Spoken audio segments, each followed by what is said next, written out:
Bonjour à tous. Aujourd'hui, on va s'occuper d'une carte d'alimentation. On va sortir un peu de l'ordinaire. Une carte d'alimentation d'une télévision plasma. Donc, c'est pas de première génération, mais c'est les dernières télévisions plasma avec les fameuses dalles Neonix qu'on appelait ça à l'époque. C'était les dalles les plus fines qui existait quand ils ont arrêté la fabrication des téléviseurs plasma. C'était les dalles les plus fines par rapport aux premières qui étaient énormes. Ceux-là, elles étaient un peu plus fines et la qualité d'image était bien meilleure aussi. Donc là, j'ai un client qui veut la récupérer parce qu'il en était très content de sa télé. Donc ça, c'est la carte d'alimentation des buffers sur le plasma. C'est pas la carte d'alimentation principale. Vous avez la carte d'alimentation principale qui alimente, on va dire, toutes les différentes cartes. Mais celle-là, elle gère tout ce qui est, on va dire, c'est pas vrai, c'est pas du rétroéclairage, mais tout ce qui est l'allumage du gaz qu'il y a dans les fameuses dalles plasma.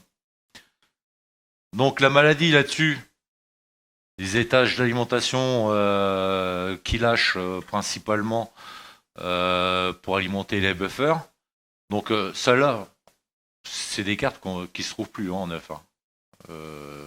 On en trouve en occasion, mais moi d'occasion, j'en achète pas en tout cas pour vendre à un client. C'est trop de problèmes. Ça, c'est pour que ça fonctionne une semaine et puis que ça fonctionne pas. Bon, c'est pas sérieux quoi, comme boulot.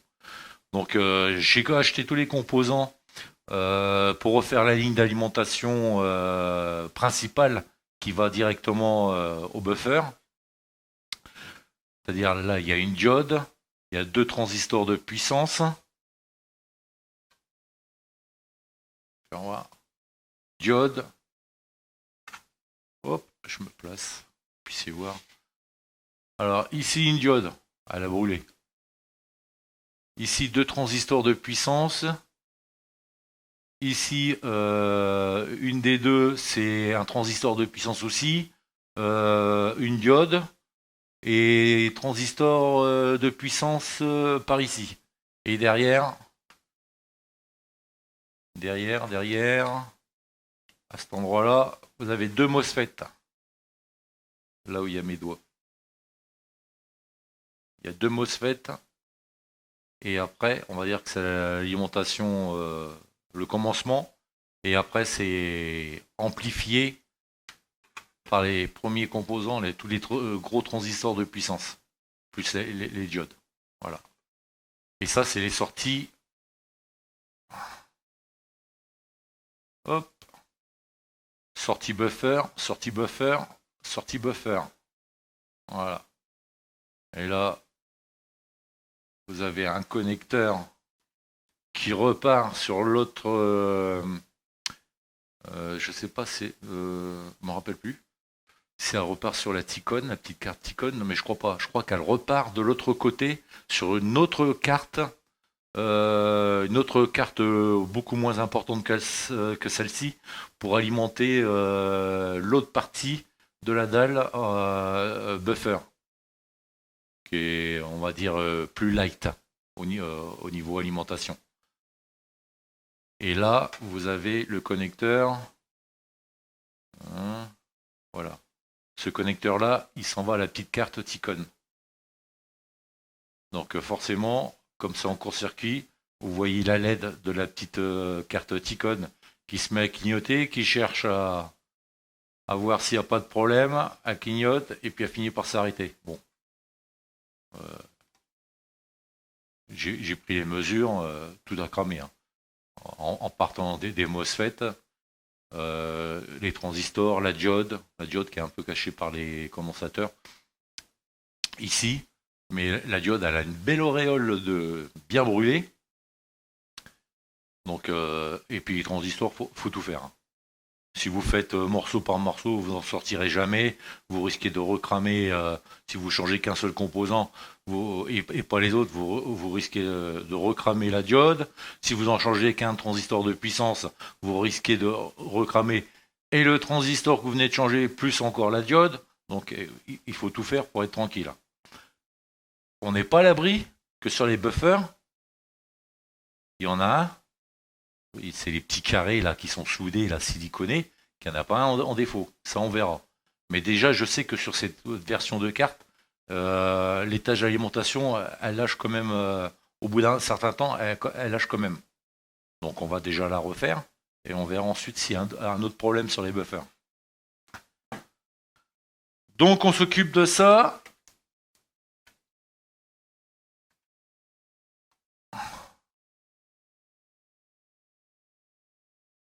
Voilà.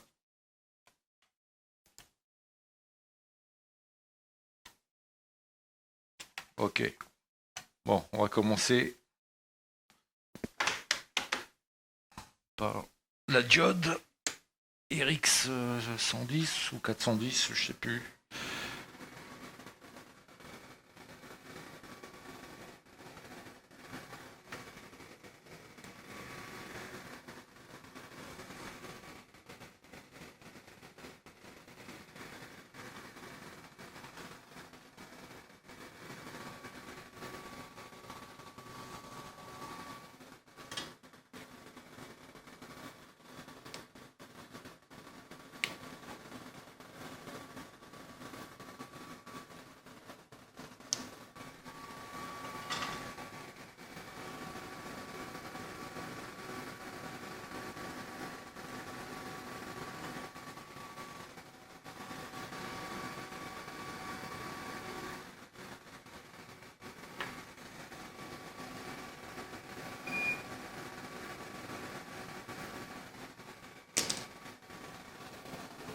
De la grosse tresse à dessouder parce que ça, ce genre de carte, ça en consomme.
Preview.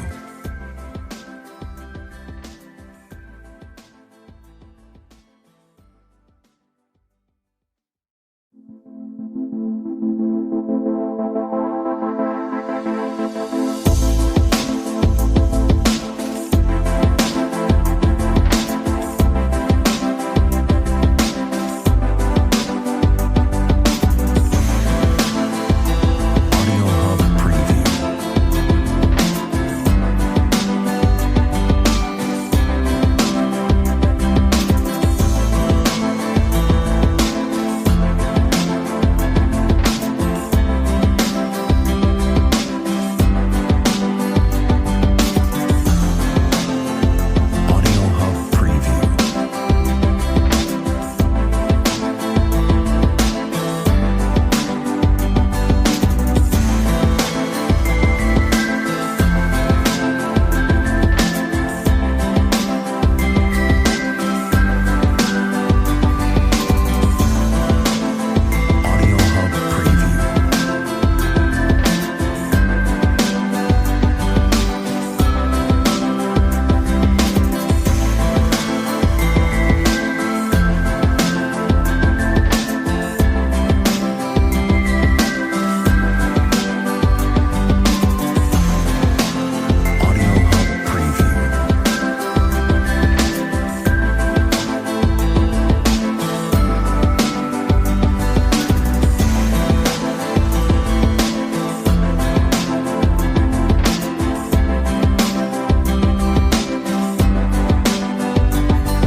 Audio Hub Preview.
Audio Hub Preview.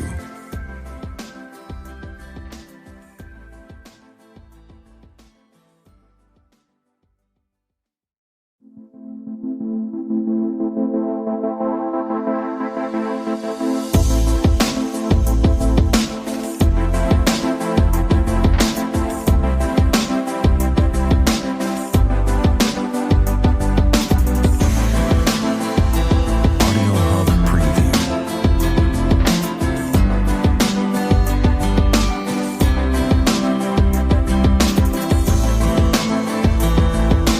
Preview. Audio Hub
Preview. Audio Hub Preview. Audio Hub Preview.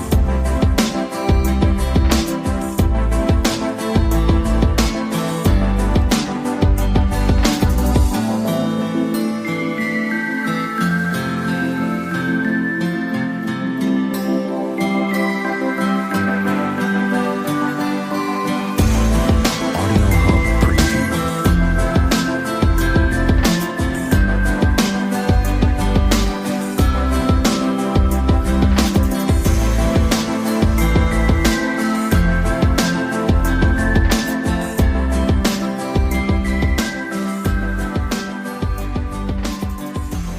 Audio Hub Preview. Audio Hub Preview.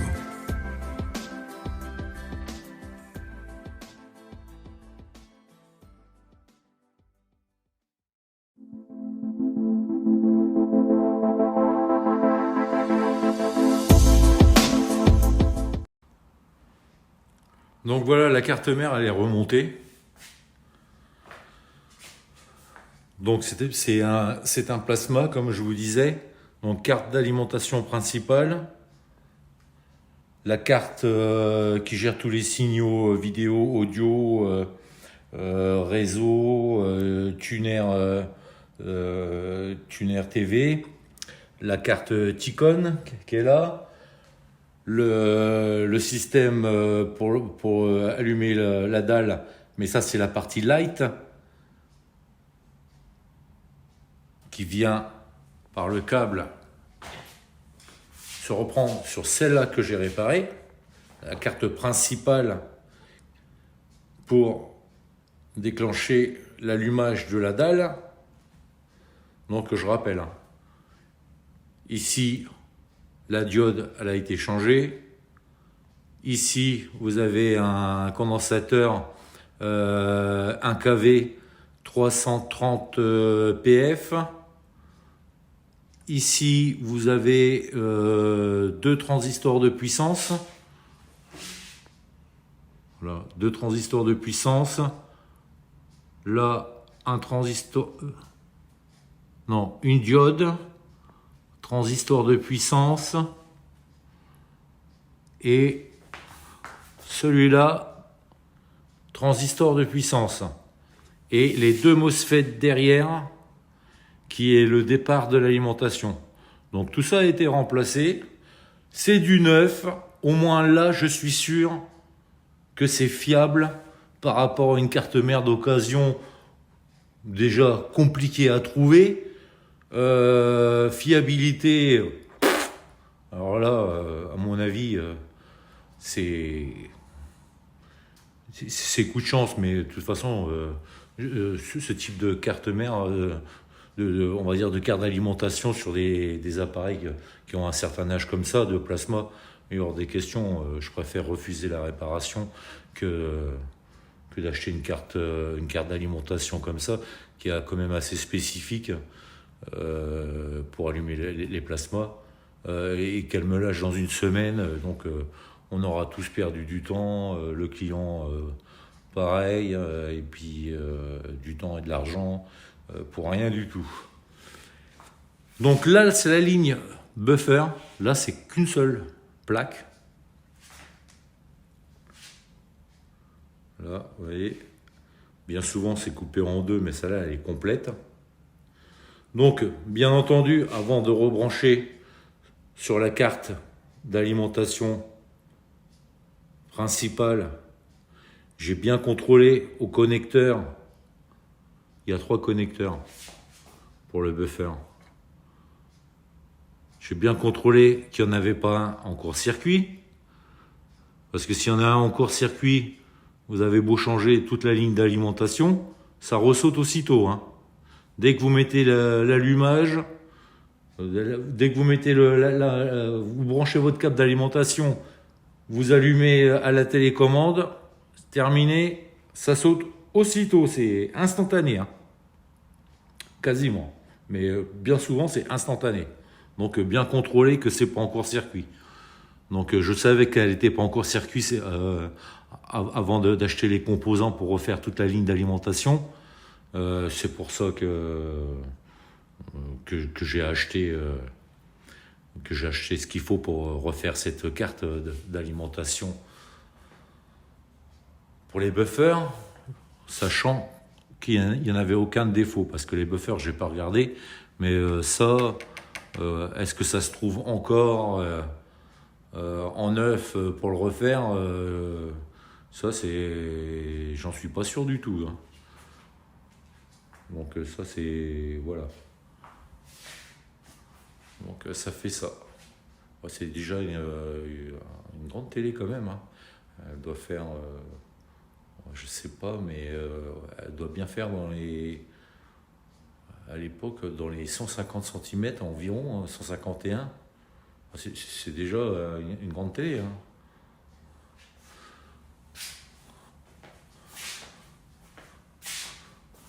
Donc voilà, là on est en face, on va l'allumer.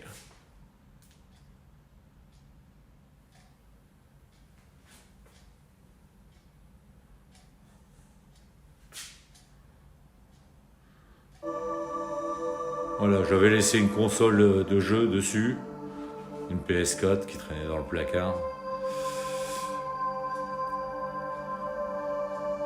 Et voilà, une télé plasma réparée de façon fiable.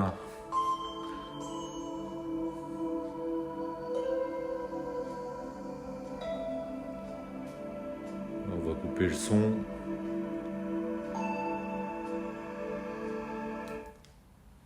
Voilà. Le client sera content de récupérer sa télé. Plasma. Et moi, je serai tranquille aussi que ça va pas revenir à cause de cette carte d'alimentation. Voilà, tout le monde sera content et c'est l'essentiel. Donc voilà. Qu'est-ce que je pourrais... Menu. Ouais, tout s'affiche correctement. Il n'y a pas de scintillement sur l'écran. Il n'y a pas sur les plasmas aussi, c'était courant des problèmes chromatiques au niveau des couleurs sur certaines scènes de passage sombres, clairs. Donc pas de défaut, c'est parfait. Bon voilà, et comme je vous disais, ça c'est les dernières dalles. Les premières dalles plasma, elles étaient énormes, mais vraiment énormes, et un poids que ceux-là. essayer de faire voir le cadre. La dalle, elle est moins épaisse que le cadre. Là, le cadre qu'on voit là, ouais, vous voyez, la dalle, elle est très peu épaisse. Ces dernières dalles, Néonix. Et donc, ça là, on peut la porter, hein, tout seul. Parce qu'une télé comme ça, les premières, il fallait être deux pour les porter. Donc voilà.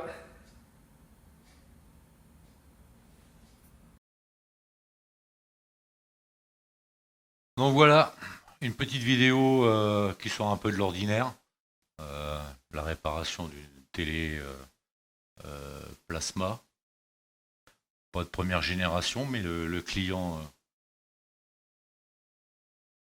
il y tenait beaucoup. Il aimait beaucoup cette télé. Donc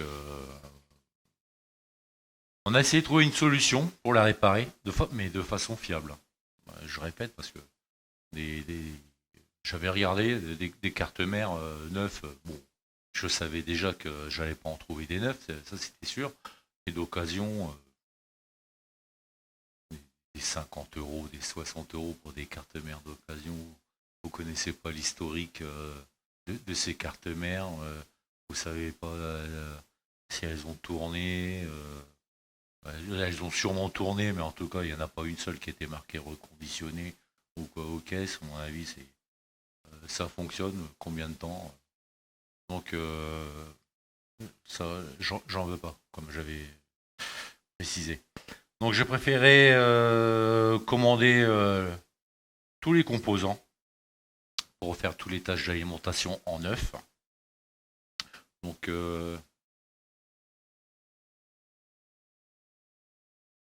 une diode, un transistor de puissance,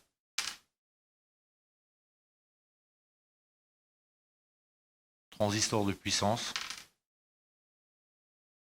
transistor de puissance, transistor de puissance, une diode, deux MOSFET, on verra mieux au microscope, voilà, deux MOSFET, et un condensateur, un KV 331 PF. Voilà. Au moins là, on part sur du neuf. On est sûr que les tâches d'alimentation, on va pas lâcher, qu'il n'y aura pas de scintillement sur la dalle. Donc c'est parfait. Les télés, le problème des télés aussi, ça là c'était une plasma, mais le problème des télés, on sait faire la réparation. Ça c'est pas le souci ça. C'est que les télés maintenant avec le rétroéclairage à LED, ça demande énormément de place. C'est ça le problème. Et actuellement, pour l'instant, j'ai pas la place nécessaire pour faire la réparation des télés récentes où il faudrait refaire le rétroéclairage. Parce que le rétroéclairage, pour ceux qui ne savent pas, c'est une télé éclatée façon Pulse. Il faut absolument tout enlever pour accéder au rétroéclairage. Et la dalle, en plus, suivant la taille des dalles, il est conseillé d'être deux avec une ventouse pour pouvoir l'enlever et la mettre à côté. Alors imaginez le cadre avec tous les composants, et ça prend une place, c'est énorme au niveau place encombrement pour réparer. Donc et en plus il faut commander des pièces, alors imaginez la place que ça prend. Donc voilà, c'est pour l'instant c'était on a pris celle-là parce que bon c'était une plasma, il n'y avait pas besoin de démonter la dalle.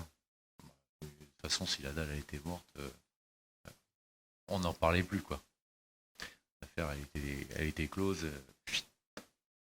Malheureusement, ça aurait été déchetterie, même si j'ai horreur de ça, de jeter du matériel si c'est réparable. Mais il y a des fois, on peut pas. Malheureusement, les composants, c'est pas nous qui les fabriquons.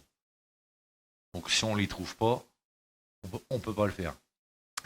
Et après, il y a aussi un coût